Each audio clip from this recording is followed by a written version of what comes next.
She said, "I don't see why we need joint accounts after 3 years together." I said, "Makes sense." Then I calculated her half of everything. The utility bills in her name changed her perspective. Original post I-29 male have been with Sophia 27 for 3 years, living together for 2. And the whole time she's been adamant about keeping finances completely separate.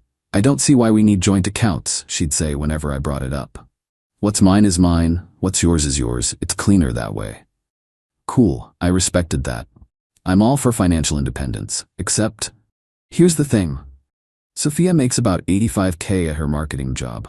I make $62K as a project manager. Not a massive difference, but she definitely out-earns me. And she likes to remind me of this, subtly, constantly. "Maybe we should eat somewhere cheaper tonight, babe. I know money's tight for you." "Oh, that's a nice watch. Must have been a splurge on your salary."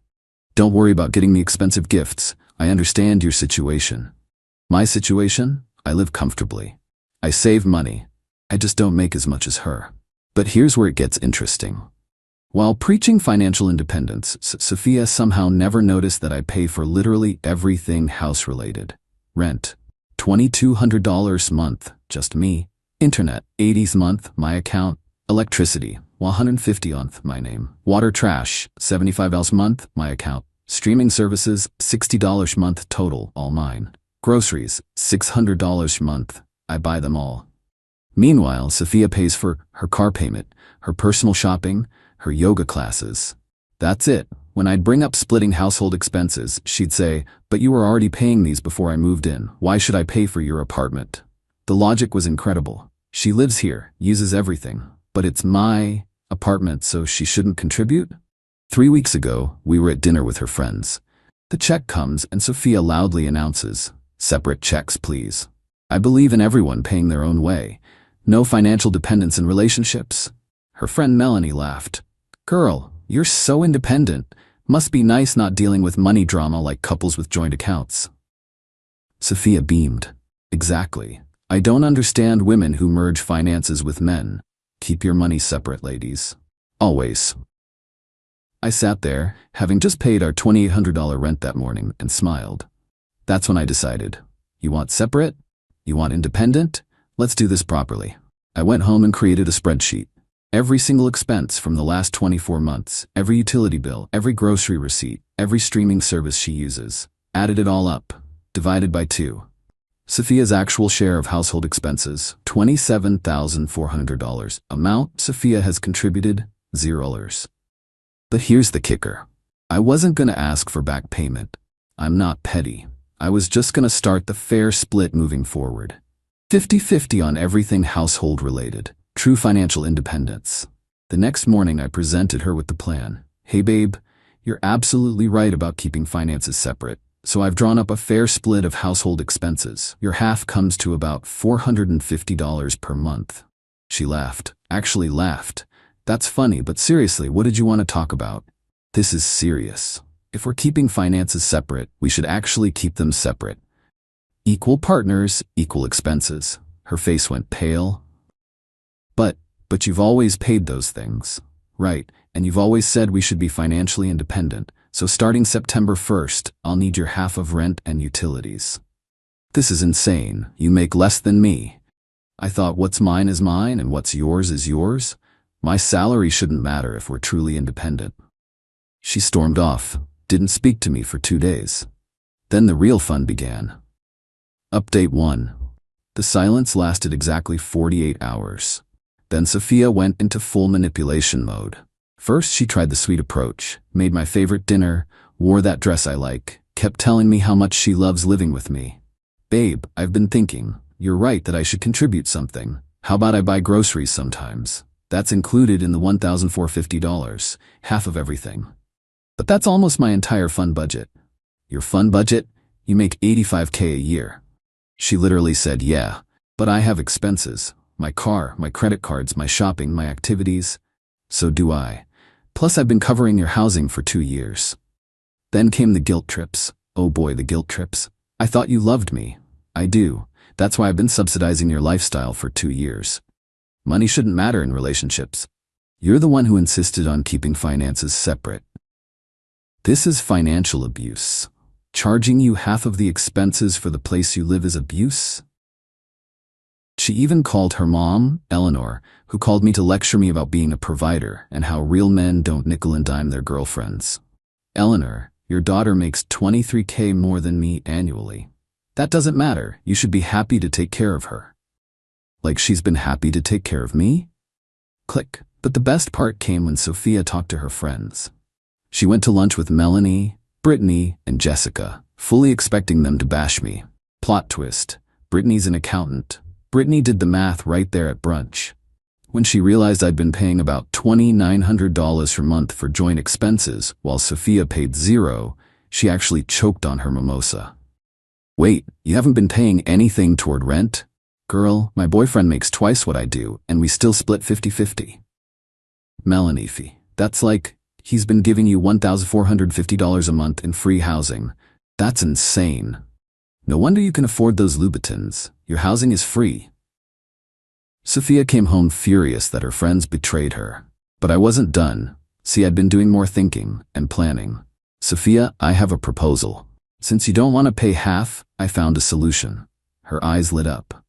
You're dropping this nonsense? No, I'm moving out.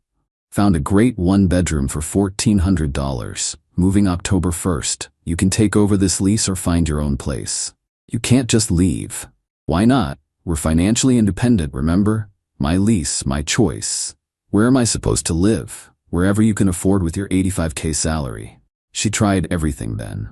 Tears, threats, even called my mom. My mom, who's been divorced 3 times, just laughed and said, "Good for him." Then Sophia made a crucial mistake. She posted on social media. My boyfriend is kicking me out because I won't give him half my salary. Men are trash. I commented with screenshots of our expense breakdown. Every receipt, every bill, 2 years of me paying for everything while she saved and shopped. The comments were brutal. Girl, you haven't paid rent in 2 years? He's not asking for half your salary, he's asking you to pay your own way. Imagine making $85,000 and crying about paying rent. Her post disappeared within an hour. But the internet is forever. Someone screenshotted it, and it went semi-viral on Twitter as an example of entitlement culture.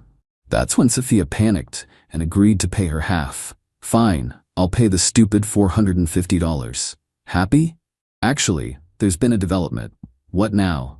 I already signed the lease on the new place. The landlord here says you can apply to take over this one if you qualify. You'll need first, last, and security deposit. About $6,600. I don't have that. What happened to your $85,000 salary? I have expenses. Maybe you should have thought about that before refusing to pay rent for 2 years. The entitlement was off the charts. She genuinely thought she could live rent-free forever because that's how it's always been. Update 2. Things escalated fast after I signed my new lease. Sophia went from entitled to desperate to vindictive in the span of 72 hours. First, she tried to get the landlord on her side, called him crying about how I was abandoning her and leaving her homeless. The landlord, Dmitry, 65M, Russian, takes no BS, called me. Your girlfriend, she cried to me on phone, say you leave her with no place. She can apply to take over the lease, Dmitry. She makes $85,000 a year. She tell me she has no money for deposit. That's not my problem. I like this. You pay 2 years for her, she save nothing, she's not good tenant material. I find new people. Dmitry actually rejected her application. Said anyone who can't save money while living rent-free for 2 years is a financial liability. Then came the smear campaign. Sophia started telling everyone I was financially abusing her, that I trapped her, that I was controlling her with money. Her dad, Richard, even called me. This man who drives a Tesla and owns 3 investment properties tried to lecture me about taking advantage of his daughter. You should be ashamed, using money to control Sophie. Richard, I've been paying her rent for 2 years. She shouldn't have to pay. She's a woman. Your daughter makes $85,000. She's not a dependent. You're not a real man if you can't provide for your woman. Weird take from someone whose daughter brags about being independent. He hung up on me. But then Sophia made a tactical error. She went to our mutual friend group chat and tried to paint me as the villain. Posted this long message about how I was suddenly demanding money and making her homeless. Our friend Connor, who's a lawyer, responded, Wait, you haven't been paying rent this whole time? And now you're mad he wants you to pay half. He never asked before, so you thought free rent was just permanent? Our friend Aisha, girl, I make $45K and pay $1,100 in rent. You make almost double that and pay nothing? It's about the principle. Aisha, the principle of what? Mooching? The group chat turned on her. Even her closest friends were calling her out. Then came the extinction burst. Sorry, couldn't avoid using this term. She showed up at my work. My work. Security desk calls. There's a Sophia here, says it's an emergency. I go down. She's there with a U-Haul. I'm taking my stuff from the apartment.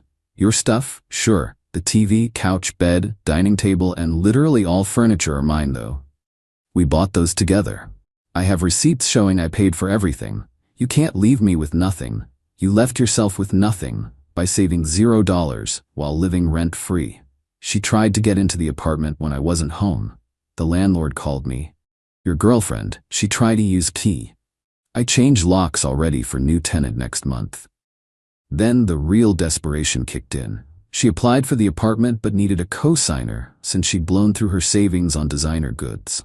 Her parents refused because she should be living with a man who provides. The irony. They raised her to be independent, but also expect men to pay for everything.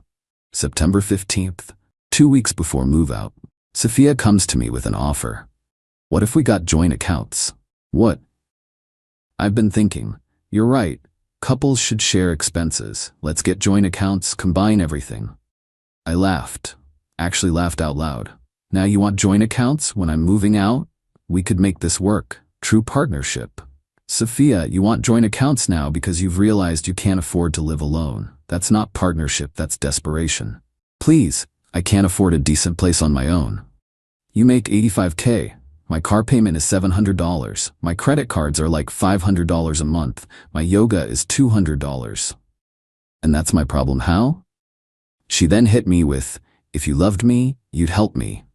I did help you, for 2 years. You saved none of it. The manipulation attempts got wilder. She said she was pregnant, she wasn't, claimed she'd been paying utilities all along, bank statements proved otherwise. Threatened to sue me for unlawful eviction. Connor laughed when she called him for legal advice. Told people I'd been financially abusing her by checks notes. Paying all her living expenses on her. The week before I moved out, she brought by her new boyfriend. Yeah, new boyfriend. Been dating him for 2 weeks. Some guy named Trent who drives a Porsche. Trent's gonna take care of me properly, like a real man. Trent looked at the apartment, saw the rent price, did the math on his phone, and said, babe, I can't afford this place. But you have a Porsche. It's leased. I make like $50K. She thought the Porsche meant money. Nope. Just means he's bad with money. They left together, her crying, him looking confused. Moving day. I'm loading boxes. Sophia shows up one last time. I'll pay it all the back rent, everything, just stay. With what money? I'll get a loan. To pay back rent? That's insane. Please, I'm gonna be homeless. You make $85K a year, you're gonna be fine. I'm not. I can't afford anything decent. Maybe you should have thought about that during the 2 years you were living for free. She actually dropped to her knees, in the parking lot, in front of neighbors. Please, I love you. You love free rent. I drove away.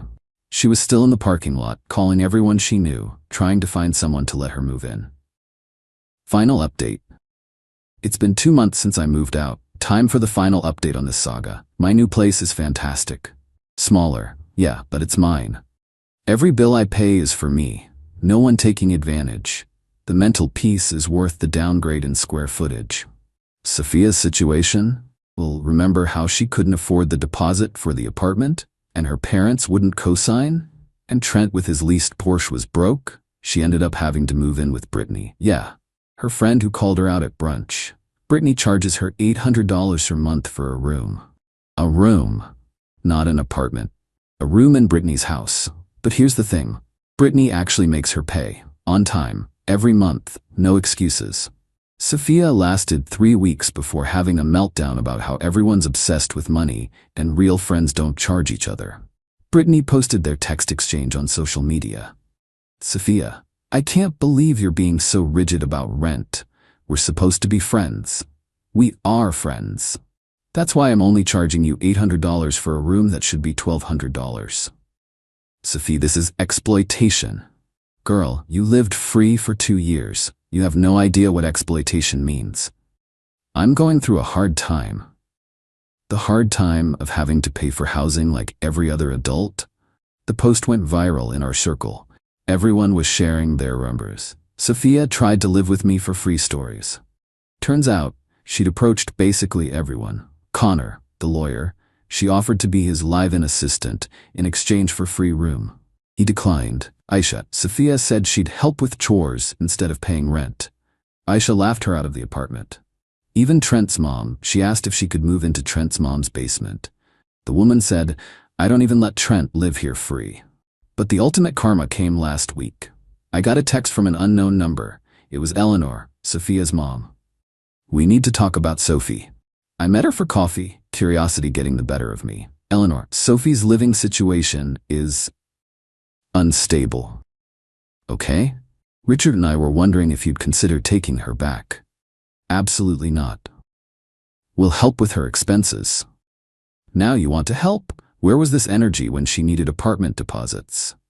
We thought she was being dramatic, but she showed us the real expenses, and how did you afford all that? It's called budgeting. Living within means. Not buying designer bags every month. She's our daughter. We just want her happy. Me, she was happy. Living for free for 2 years. Now she has to be an adult.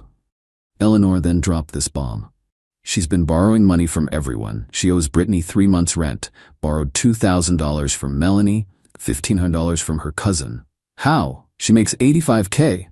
Credit card debt. She's been living on credit since you left, maintaining the lifestyle without the free rent. The woman who preached financial independence is now in debt to everyone she knows. I felt bad for exactly 2.3 seconds. Then I remembered her real man comments and the manipulation and felt fine. Yesterday, the final twist. Sophia texts me from her actual number. Can we talk? About? I've been thinking. You were right about the joint accounts. Sophia, no. Hear me out, I've learned my lesson. True partnership means sharing everything. I want to combine our finances. You want access to my money? No, I want us to be equals. Equals? You're in debt to half the city. I made mistakes, but I understand now. Couples should support each other. Support? Like how you supported me for 2 years? I was wrong. I see that now. What you see is that you can't maintain your lifestyle without someone else paying your bills. That's not true. What's your current debt? Long pause. About 18K. 18,000 in 2 months? I had to maintain appearances. My job requires a certain image. Your marketing job requires Gucci bags? You wouldn't understand. I understand perfectly. You want joint accounts now that you're drowning in debt. You want me to be your life raft. Is it wrong to want support from someone who claims to love you? Is it wrong to want contribution from someone who actually loves you? She blocked me after that. But I know from mutual friends, she's looking for a second job.